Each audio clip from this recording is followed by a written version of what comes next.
a leitmotif for Marie-Thérèse. So I think Marie-Thérèse is the one on the right with a kind of turquoise dress and some flowers in her hair. So I think this one is very beautiful. Here at this exhibition, you have another one of the same period with a very beautiful portrait of Marie-Thérèse, also with a table and writing.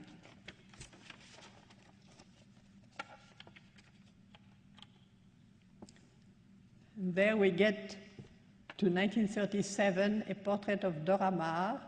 So Dora Maar is certainly completely different as a character from the peaceful portraits of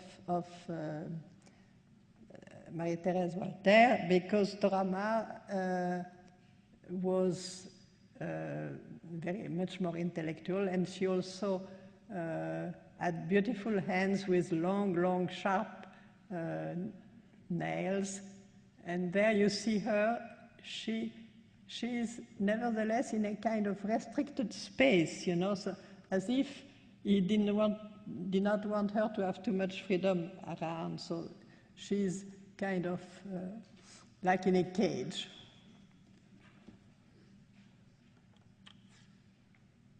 And always when he makes portraits of Marie-Thérèse, they are much more lyrical and soft.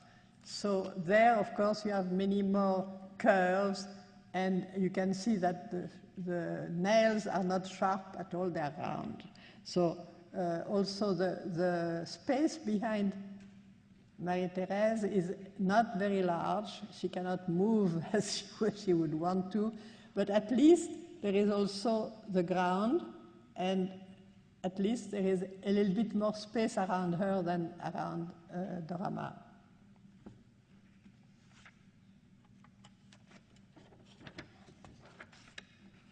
That's a painting of his daughter Maya, the daughter of Marie-Thérèse, with a little doll. And as all the portraits he made of his children, there is always something a bit more tender in the depictions of the children. I think it's interesting because it's more or less an exception in his work.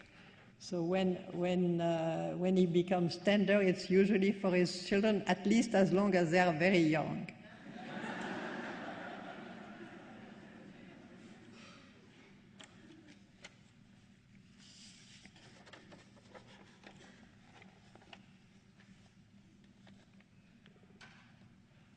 And now we get to a very important painting, which was painted in 1939. It's called the Night, the Night Fishing at Antibes. And you have the little boat, and you have the lamparo, which was a kind of light which would call the fish up from the deep, closer to the, and then there is the fisherman who is handling a trident to catch a fish, and another one who is looking down into the sea to see if the fish are coming, etc. And then in the upper left, you have the towers of the Grimaldi Castle, which at that time was not yet the museum that it became later on, Picasso Museum, but there it was already of interest to Picasso. It's there to the left, upper left in the background. And then not only do you have the full moon, but you have also the stars. And then to the right, you have two women who are looking at that scene. And one of the two women has a bicycle.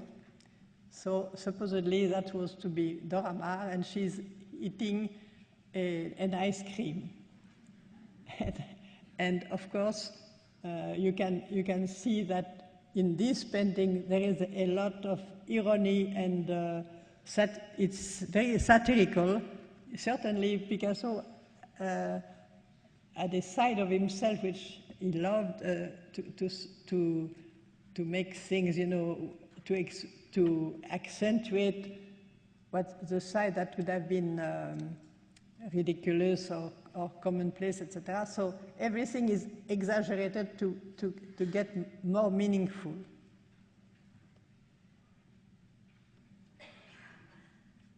And that painting used to belong to Monsieur Servoz, and now I suppose it's in a museum, but it used to belong to Servoz at that time.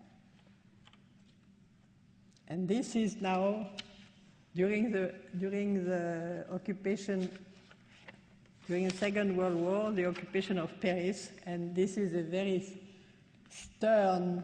That's one of the first Picasso I saw in his studio when I went there in 1943. And I can tell you it's a very large painting, and I can tell you that it was not satirical, it was really tragic and dramatic.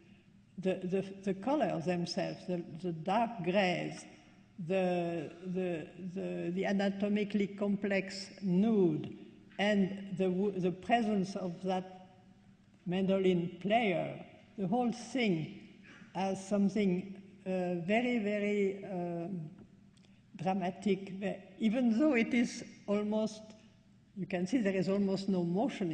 It's when one body is horizontal, the other is vertical. There are just two diagonals in the back of the painting, but that painting is really an image, indirect but still exact, of the feeling of people during Second World War in Paris.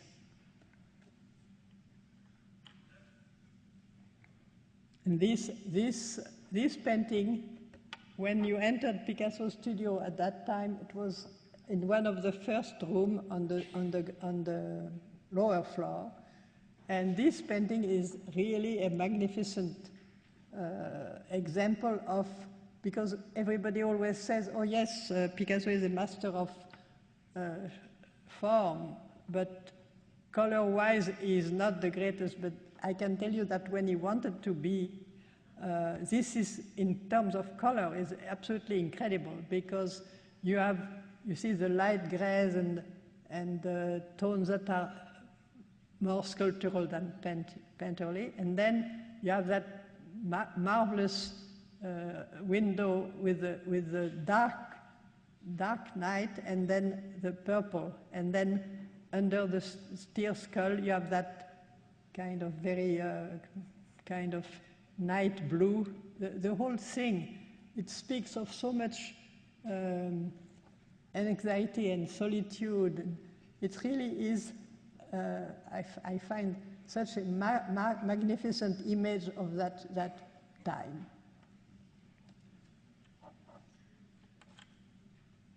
And this is well known because it's called the Charnel House. 1945, it was never finished. It is supposed to be, you know, the massacres that occurred when the German soldiers were retreating toward Germany, like Oradour, but I think that it just doesn't take flight like in the Guernica painting, where again there was lyricism and not only catastrophe, there was both together. So I think there, that's probably why he did not finish it. It's because it was just an enormous amount of bodies, and then eventually there would have been a table with ordinary things, but he probably felt himself that he was no longer in the mood for that type of painting. And there is just, you just have the weight of those. It's called the Charnel House, so that's exactly what it means.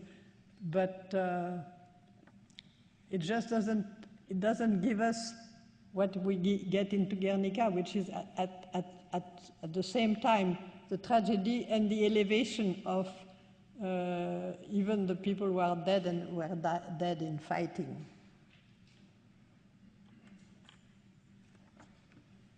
So that's 1946.